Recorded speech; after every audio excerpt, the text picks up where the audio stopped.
If there was ever a season that was going to pull me back in, it was always going to be a Stasis season. And finally, a Stasis season is here in Destiny 2, and we've got Onslaught back to quite literally shatter enemies into pieces. This Stasis build has been so much fun. It'll run you through pretty much any activity with a breeze, man.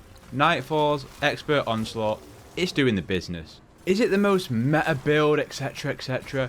No, but it's fucking fun. And it's so powerful, and if you're like me who wanted a Stasis season to get more attention for ages, here we go. So as we get stuck into this build, if you do find this build helpful, you can help me by dropping a like. I would really appreciate it.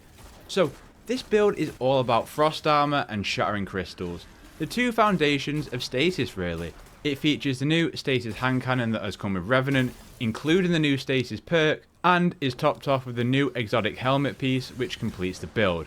Anyway, enough of me teasing it, let me show you. So here's the build itself. First of all, I'm going to get these two little bits out of the way. It doesn't really matter what is in here. I will just go with whatever you like best or what is fitting for that episode in terms of dealing with champions. I love the Eremite, I love Edge Transit, so that's why those two are in there.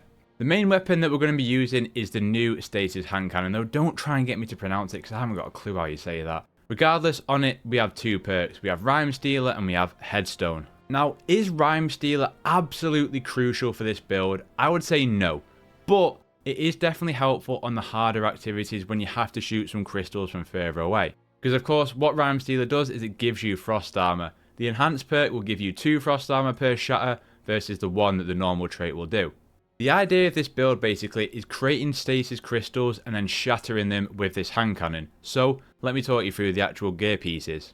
Of course, this is massively helped by the new exotic helmet, Mask of Fealty. What this does is that Withering Blade will create Stasis crystals for us to shatter. But also, it refunds a portion of our melee energy, which is great because we're just going to have so many of these things to dash about. Just these little Stasis shurikens that are going to create so many Stasis crystals for us to shatter and kill a load of enemies. As for overall stats, I've gone for Resilience, and what I would recommend is Discipline and Mobility as the main ones here. In terms of the mods, I've got Harmonic Targeting, which is increased target acquisition, accuracy and aim down sights for Stasis weapons. Heavy Ammo Finder speaks for itself. And Harmonic Siphon, which is rapid Stasis final blows, will create an orb of power. In the arms we've got Stasis Loader, which you may not always need because the origin trait on the new hand cannon, which will spawn these dark ether charges, if you shoot those or you walk into them, it refills your ammo from reserves, so you don't actually have to reload the weapon. We've also got 2 impact inductions, which is causing damage with a powered melee attack will reduce that grenade cooldown, which is exactly what we want because our grenade is our biggest amount of damage that we can do. In the chest, it really depends on what activity are we doing. Obviously, we want to have void reserves for getting extra edge transit ammo, but it depends on what your loadout is. And then it's just, alright, what are we facing? Are we taking Stasis damage? Is it art damage? And just kind of going from there and seeing what, where's the damage coming from. In the legs, we've got 2 Stasis weapon surges. Now, you don't really need these, but in those little sticky situations where maybe you can't pop a crystal because you're all out of your abilities, then you might want to spawn a Stasis crystal with a headshot as quick as possible, so it's kind of in there for reserve. Otherwise, I would go for Recuperation, or just stick everything in Innovation, which is every time we get an orb of power, we reduce our grenade cooldown. Finally, in the cloak, we've got Time Dilation, which is obviously decaying our armor charge, but also Bomber, 2 bombers, which is reduces our grenade cooldown when using our class ability. So not only do when we use our class ability are we going to get our shuriken back, but we're also going to get part of our grenade energy. And then the most important part, our fragments and aspects. So the 2 aspects that we've gone for is Touch of Winter, because our Glacier Grenade is going to get an extra Stasis Crystal, and it changes formation, meaning we get even bigger damage. The second part is Grim Harvest, but that's more so that we get the 3 fragment slots, alongside the fact that when Grim Harvest is equipped, picking up those Stasis Shards will also give us Frost Armor,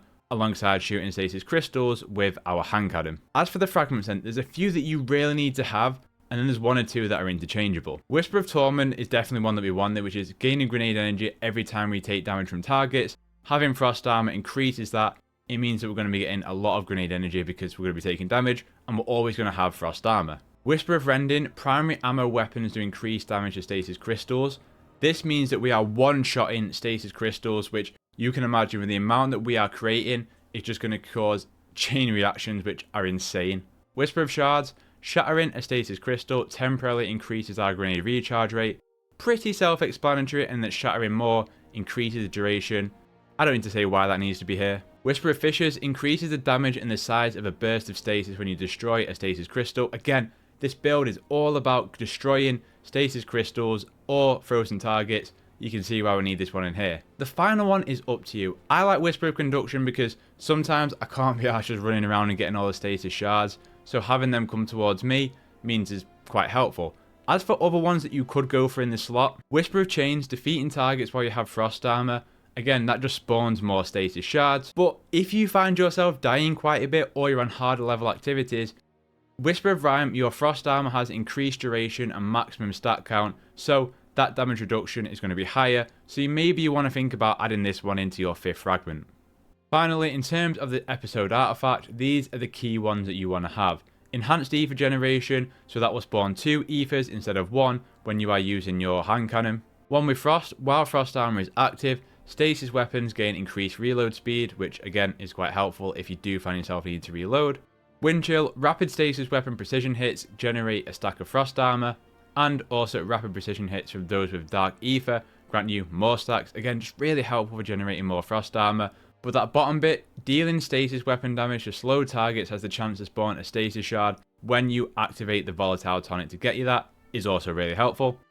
And again, this first perk, Crystalline Converter, can be pretty helpful, but it's that bottom bit below. Stasis weapon final blows after activating your class ability spawn a stasis shard. Again, it's all about activating the right volatile tonic. Possibly the most important one is shattering stasis crystals releases shards of ice that damage and slow targets. That's Hail the Storm. And then you've got a choice of 3 here. Brain Freeze, which is frozen combatants will become surrounded by a chilling fog. Conductive Cosmic Crystal, which again that Dark Ether origin trait will get more damage if they've got a stasis debuff. They probably will, considering we're always slowing or freezing enemies. And then finally, Serve Cold, picking up a stasis shard grants you class ability energy. I would probably go for these 2 here, but it's up to you and personal choice. So that is the build. Let me talk you through how it all works in motion. So as for the build in motion, it's pretty simple really. We just want to keep cycling through our repertoire of our hand cannon, grenade and melee. If we're talking like optimal, always get the grenade down first, as that does the big boy damage that you're looking for. Hitting with our melee then causes crystals for us to shatter, recharging our grenade, but also damaging enemies with our melee also increases our grenade recharge. The idea is that you just want to keep creating crystals for you to shatter and then shattering them, gifting you your frost armor and your grenade back. The amount of stasis shards that you'll be creating and then having the fragment that collects all the nearby ones means your melee's never really going to be down for long, alongside the fact that if it does go down, you can just dodge near enemies to refuel it.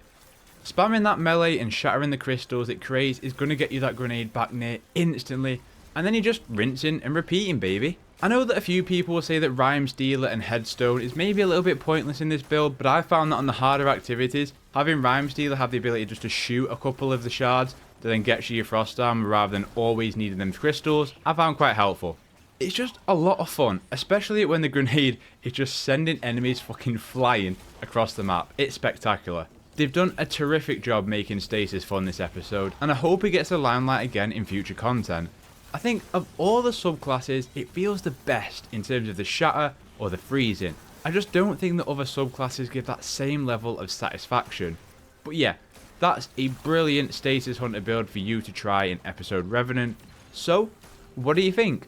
As always, I'm open to any feedback that you might have, but I just love this build, man, and if you do give it a shot, let me know what you think of it, and just generally, how are you feeling about the episode overall? Are you a fan of Onslaught's return and the new toys that have come with that? Have you ran the dungeon yet? Let me know down below. Like I said, if this build is helpful, you can help me by dropping a like, and if you like my content, maybe consider subscribing. Despite taking the odd break from Destiny, I'll always be around to cover it, whether that's impressions or opinions, or like this, the odd build here or there. Regardless, if you have anything else for me, you can find my socials in the description down below. As always, I hope you have a terrific day, play games, get gains, and I'll catch you next one.